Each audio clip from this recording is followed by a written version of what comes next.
Hello. So the first thing I did with my planning partner, Marisol Slater, was think about what the final project was. So the final project for this unit is a debate about the benefits and harms of technology, focusing on specific impacts of technology. So we thought about first, what are the key things students need to know how to do before they start that project? And how can we use American history to help them practice those skills?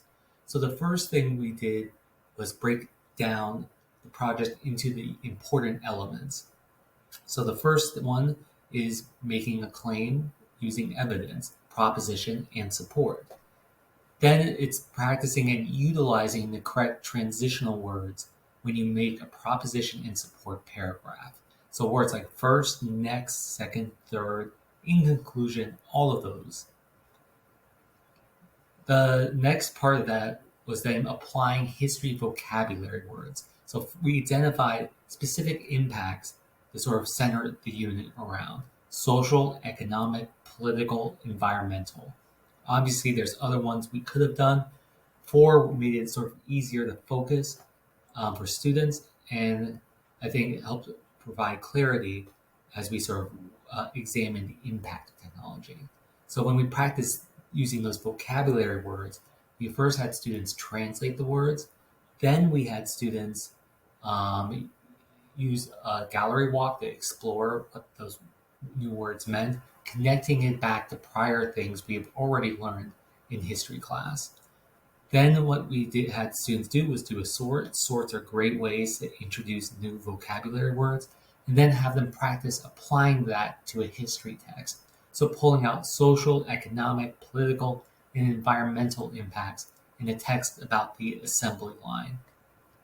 Then in the part three, which I'm not sure is in this activity guide, we had them practice those skills again with text, focusing on cotton gin, the railroad, the atomic bomb, and the space race.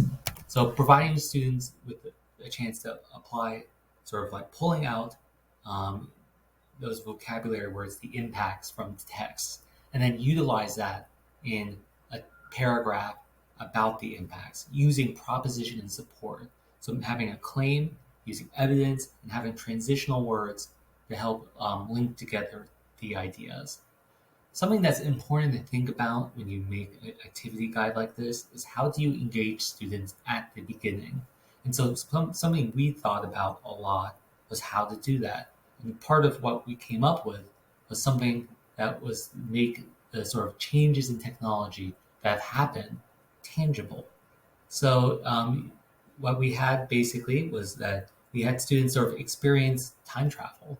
So starting all the way with modern classrooms and Zoom, so starting with the class on Zoom, then going backwards in time. So taking away the technology that's been included in the classroom over time and having them sort of see the technology that used to be used in classrooms. So, for example, when we travel back to the 1950s, we had typewriters. We had these old textbooks, so students could really see and experience and feel what it was like to be in school and see how technology has changed in schools over time.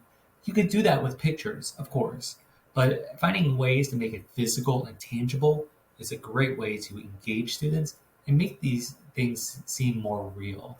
'Cause pictures are pictures, right? But if you can touch a typewriter and write your name on it, you kind of get the sort of concept of continuity and change over time.